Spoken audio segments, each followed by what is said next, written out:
বক্তারা অনেক কথা বলেছেন। আজকে কষ্ট শুধু আমরা কি পাচ্ছি? আপনি আমি চেষ্টা করলে পানির ব্যবস্থা হয়ে যাচ্ছে, কিন্তু পক্ষীকুল তারা কিভাবে ব্যবস্থা করতে পারছে? তার সন্তানের জন্য ব্যবস্থা করতে পারছে? মাছগুলো মারা যাচ্ছে, গাছগুলো, কৃষি ব্যবস্থাপনাগুলো কত ক্ষতিগ্রস্ত হচ্ছে। আল্লাহ সুবহানাহু ওয়া তাআলা চাইলে তিনি আমাদের উপর রহমত বর্ষণ করতে পারেন। আমরা আমাদের খেয়াল রাখতে হবে যে আসলে এই বিপর্যয়গুলো জমিনের, স্থলের, আকাশ থেকে আসা সমস্ত বিপর্যয়গুলো, এগুলো আমাদের হাতের কামাই করা, আমাদের অন্যায়ের কারণে এগুলো হচ্ছে। আমাদেরকে পাপ ছাড়তে হবে, আমাদেরকে সুদ ছাড়তে হবে। সুদে সয়লাভ হয়ে গেছে।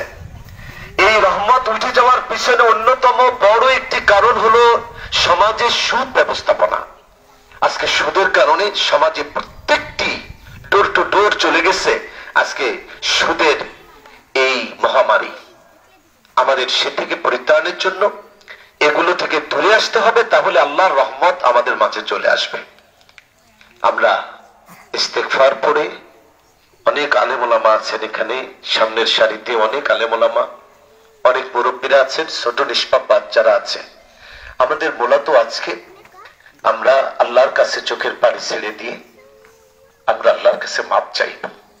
আল্লাহ আপনি আমাদের মাফ করে দেন, আল্লাহ আপনি আমাদের মাফ করে দেন। আল্লাহ আমাদের আপনার রহমত দিয়ে আমাদের উপরে রহমতের চাদর আপনি বিছিয়ে দেন। আমরা নিজের গুনাহ খাতা সেভাবে মাপ চাইতে যদি পারি, আল্লাহর রহমত দ্রুত চলে আসবে। আল্লাহ পাক বলেছেন, লা তাকনাতু মির রাহমাতিল্লাহ, আমার আল্লাহর রহমত থেকে তুমি নিরাশ হয়ে যেও না। নিরাশ হওয়ার কোনো কারণ নেই।